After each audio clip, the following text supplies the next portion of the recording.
Good morning বলো, good morning.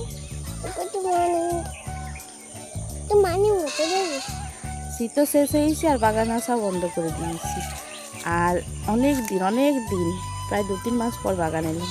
রোদের দিনে আর আসা হয়নি, ওই দুপুর দিকে খুব রোদ হয় তো।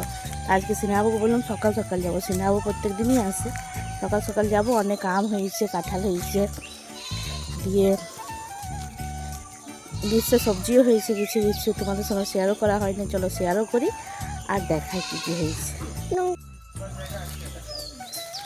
দেখো একটা নতুন জিনিস আমি দেখিনি, মানে আমাদের বাগানে দেখিনি। হঠাৎ দেখছি এটা কি লাল মতন চোখে পড়লো, দেখছি ও বাবা এটা তো কুঁদরি ধরেছে কতগুলা। দেখবে দাঁড়া, দেখা যাচ্ছে এই যে ধরেছে। দেখে নাই মনে হয়েছে না, পুরানো নিয়ে যেত। লাল লাল চোখে পড়েছে আমার, যেটা লাল মতন কি কুন্দুরি। কত ধরে আছে দাদা।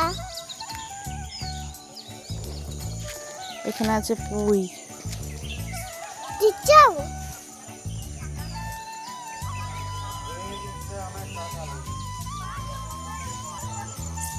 কতটা কেয়ার, কত কেয়ারিতে, মানে এটা 2-3টা কেয়ারি জুড়ে হয়েছে। মামা না চিচাবে কেন? কেউ ফোন করে, তুমি যাও ওইদিকে, আমি আসছি, যাও।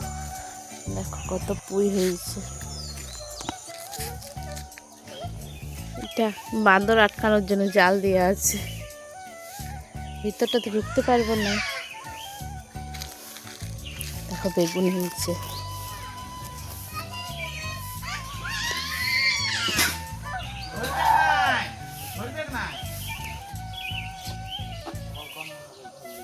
এগুলো বেগুন গাছ, বেগুন হবে। ওগুলো হচ্ছে কুমড়া গাছ, ফুল দিয়েছে। আর ওইদিকে আছে যেগুলোতে ফল দিয়েছে। এদিকে অনেক কটাই আছে গ্রীষ্মের সবজি, কুমড়া, কাল্লা, তারপরে ওদিকে লাউ।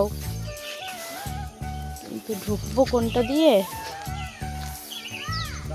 আমি ঢুকতে পারবো না, দাদারাই কেমন করে ঢুকে কি জানি।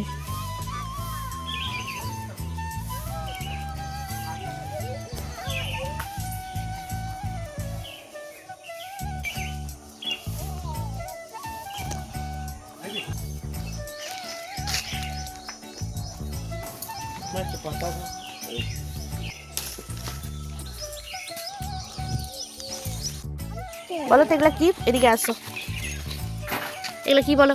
কাঁঠাল। কাঁঠাল? কই হাত দাও দেখি তো। এই দেখো, আর কোথায় আছে? কই এদিকে দেখাও, এদিকে দেখাও। দেখো কত কাঁঠাল হয়েছে, দেখো। ছুবে? এই দেখো এখানেও আছে।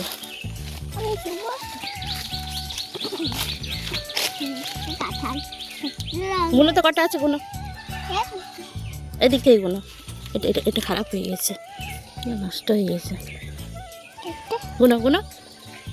1 2 3 4 5 6। ওদিকে একটা আছে 7, এখানে একটা আছে 8। চলো। দুটা কাঁঠাল ছিল।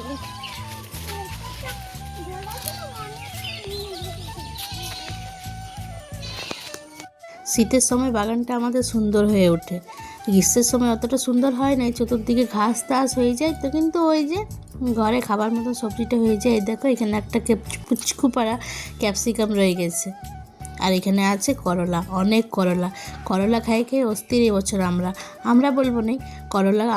আমি, ঋতু, ওম, ঋদ্ধি, আমার মেয়ে, আমরা কেউই খাই না। সিনহাবু দাদা একটু খায়, আর ভাই মানে আমার দেওর। সিনহাবুর আর ভাইয়ের করলাটা খুব পছন্দ, শুধু মুখেই খাইয়ে দেবে। বললো ভেজে দাও, শুধু মুখে খাইয়ে দেবো, চচ্চড়ি করে দাও, ভাত দিয়ে খাবো, এমনকি রুটি দিয়েও খাই করলা। আর আমাদেরকে বকে, গুণের জিনিস তো তোমরা খাবে নাই। তবে আমার পছন্দ নাই তো কি, আমিও ছেলেকে একটু ওম বলে খাবো নাই, কিন্তু তা আমি ওমকে একটু জোজবস্তি দিই যে খাওয়া ভালো, খা।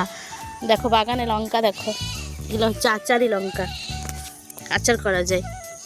দেখছো এই লাল লাল হবে,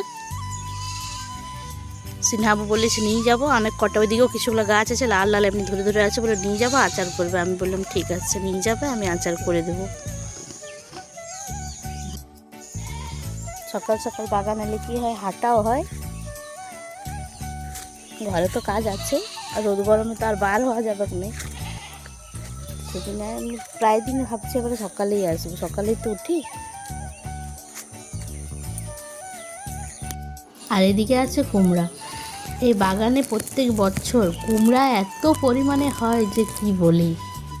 আমি যখন দেখতে গেছিলাম কমসে কম 50 থেকে 60টা মতন কুমড়া ছিল, ছোট বড় মিক্স হয়ে পর।